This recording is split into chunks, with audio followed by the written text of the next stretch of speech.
Omubaka ZaAake alaze obutali bumativu ku nsonga z'abakalamojo n'abateeso. And of course Fik Fameica alina kyakugamba. Omuyimbi Pia Pounds naye alina bingi wamu ne omuyimbi Pallaso byonna mbikuleetedde.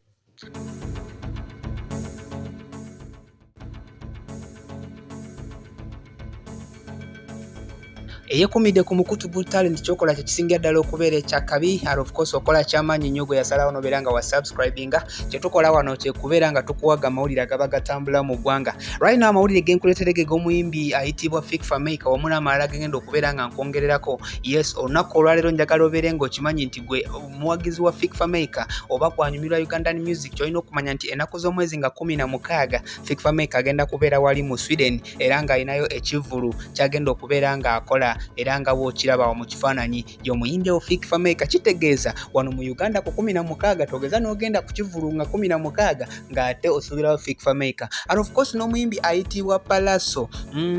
Pallaso naye alina obubaka bwe wano eno agamba nti munnaye bw'ate bw'asobola okubeera nga nte atambuza obulamu bwe. Yavudde n'abeera ng'agamba one of my life greatest experience sitting in a hot spring of Kiriba Chathumba in Kasese with my bro and water is hot. So byebyo omukulu Pallaso mu biseera bye eby'eddembe ndowooza otegedde gy'abeera. And of course n'omuyimbi Pia Pounds naye atugambye nti munnaye may your side hustle grow. Kwegamba omukyala wuuyo abayimbi bangi abeenyigidde mu kintu kino eky'okubeera nga nte balunda wamu n'okulima. Obabeera tebali ku mike ate mwanattu babeera bali mu bintu eby'enjawulo. So kakati gwe serebuwo kintu ki eky'enjawulo ekirala kyakola bw'aba tali ku mike. And of course bwemba nkuleetedde amawulire g'omuyimbi g'omubaka ayitibwa Francis ZaAake. Of course avudde n'abeera ng'agamba nga bw'agenda okubeera nti Gavumenti agiwadde ennaku bwe bateenyigidde mu nsonga eno ey'abakalamoja wamu n'abateeso.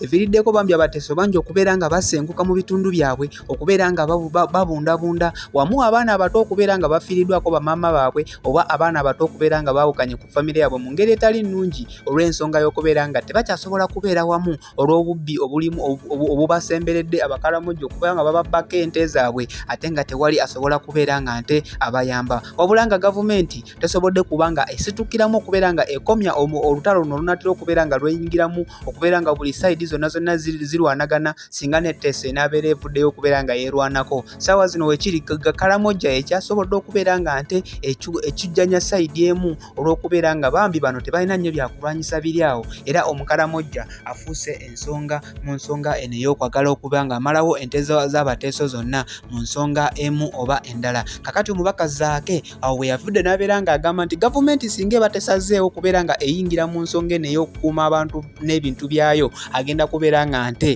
naye ava mu ggwanga mu bitundu byalimu asobole okubeera nga agenda asinge obubudamu mu bantu abo oba okubeera nga nte naye atambula nabo. So ekikulu kya byonna ng'alinga agamba Gavumenti ebeeko kyekola mu nsonga eno ate Uganda addemu okubeera nga nte afuna eddembe lye nga omuntu owa bulijjo. Fonaawo gego gensobodde okubeera mukwano gange nga nkufunirawo sigenda kubeera nga nte nsukkawo okujjako okuba nga nzirayo mbeere nga nkuleetera amawulire amalala.